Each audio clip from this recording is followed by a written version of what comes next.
The video by Mrwhosetheboss provides a detailed, hands-on overview of the iPhone 17 lineup, including the iPhone 17, iPhone Air, iPhone 17 Pro, and Pro Max.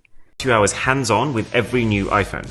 He explains how the iPhone 17 has become a full-on Pro iPhone now, with a bigger 6.3-inch display and a ProMotion 120Hz refresh rate that goes all the way down to 1 Hz for the always-on mode. Then you turn it on and you realize this is not a basic iPhone anymore. The iPhone Air is notably shockingly thin at 5.6 millimeters, thinner than a pencil, with a titanium rail and glossy ceramic shield on the back, but compromises on battery and camera count. For the Pro models, there's the new A19 Pro chip that ensures smoother experience and superior gaming performance. Just prioritize function over form on these models. Overall, Mrwhosetheboss praises the iPhone 17 lineup's first impression. Well, that's around 11 minutes saved. See you next time.